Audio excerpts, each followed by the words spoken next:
आप हमारे साथ जुड़े हैं चोलामंडलम इन्वेस्टमेंट के वाइस प्रेसिडेंट और national business manager Ravindra Kundu. ध्यान रखिए, इस कंपनी ने अपने रिजल्ट्स घोषित करे जिस पर आज आप स्टॉक रिएक्शन देख रहे हैं। Q2 के नंबर्स हैं, स्टैंडअलोन नंबर्स हैं मेरे पास। साल दर साल इन नंबर्स को मैं कंपेयर कर रहा हूं। शुद्ध आय में 22% का उछाल, मुनाफे में 27% की मजबूती है। तो एक स्टेडी क्वार्टर इस कंपनी ने डिलीवर करा है। लेकिन एक दिक्कत की बात जो अपफ्रंट मुझे नजर आती है वो है एसेट क्वालिटी कुछ कमजोर हुई है, जिसे हम कहते हैं एसेट क्वालिटी वर्सन हुई है। इस केस में भी थोड़ा सा दबाव एसेट क्वालिटी के फ्रंट पे देखने को मिल रहा है। रविंद्र जी, सबसे पहला तो सवाल मेरा एसेट क्वालिटी को लेकर है। ये जो इस बार दबाव देखने को मिल रहा है, कैसे रीड करूं, और क्या यहां से हेडविंड्स या दिक्कतें और बढ़ सकती हैं एसेट क्वालिटी के फ्रंट पर? आशीष जी नमस्कार। पहले तो आपके श्रोताओं को मेरे तरफ से, चोलामंडलम की तरफ से नमस्कार। एसेट क्वालिटी पे जो आप कह रहे हैं, हमारा अगर फिफ्थ बकेट का एनपी अगर देखेंगे तो वो 3.39 बना हुआ है एज अगेंस्ट 3.32। सो एसेट क्वालिटी में कोई चेंजेस नहीं है। इनफैक्ट हमने क्या किया है, 120 डीपीडी का प्रोविजन एडवांस में लिया है, वो एक हमारे लिए बहुत अच्छी बात है।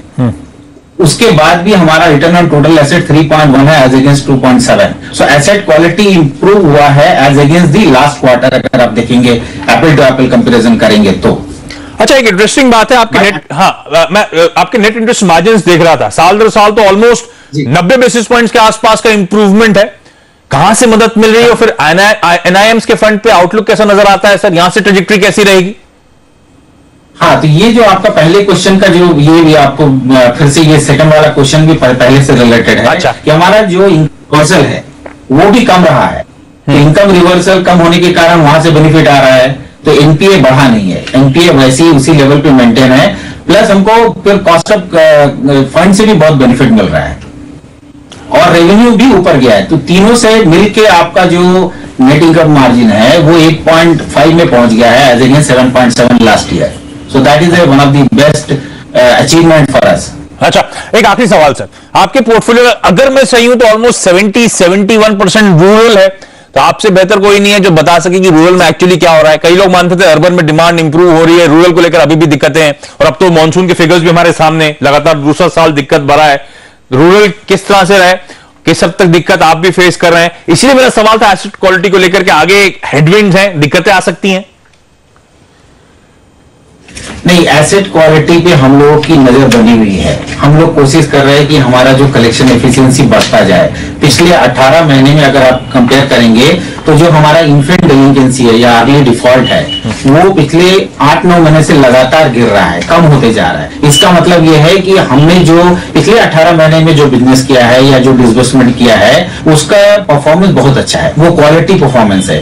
वो 2-3 कारणों से है। एक तो हमने अपना क्रेडिट क्वालिटी को टाइट किया हुआ है, प्लस हमने अच्छे कस्टमर को सिलेक्ट किए हैं और कलेक्शन एफिशिएंसी को बढ़ाया है। जहां तक बात है रूरल मार्केट में अभी जो, जैसे कि आप पहले देखते थे ट्रैक्टर या मल्टी यूटिलिटी व्हीकल या लाइट कमर्शियल व्हीकल या स्मॉल कमर्शियल व्हीकल, ये 4 गाड़ियां ज्यादा बिकती थी। यहां पर उतना ज्यादा ग्रोथ नहीं है, लेकिन एससीवी को छोड़ के बाकी में हल्का सा ग्रोथ आ रहा है। हेवी कमर्शियल व्हीकल में जो ग्रोथ आ रहा है वो सारे जगह से आ रहा है। तो रूरल मार्केट में डी ग्रोथ नहीं है, स्टैग्नेंसी बनी हुई है। थोड़ा सा और इंतजार करने की जरूरत है, रूरल मार्केट अच्छा होगा। जहां तक बात है हेवी कमर्शियल व्हीकल का, हमारा हेवी कमर्शियल व्हीकल का, चाहे वो रूरल का हो चाहे वो अर्बन का हो, सभी जगह पोर्टफोलियो अच्छा बिहेव कर रहा है। ओके रविंद्र, चलिए बहुत बहुत धन्यवाद। तो एसेट क्वालिटी में प्रेशर नहीं है और शायद बाजार ये समझता है 2-2.5% के आसपास स्टॉक मजबूती के साथ आज भी कामकाज करता हुआ कमजोर बाजार में या आउट परफॉर्मेंस आपको देखने को मिल रहा है रिजल्ट के रिएक्शन के तौर पर। छोटा सा ब्रेक के बाद लेकर आएंगे स्टॉक्स फटाफट राकेश बंसल के साथ।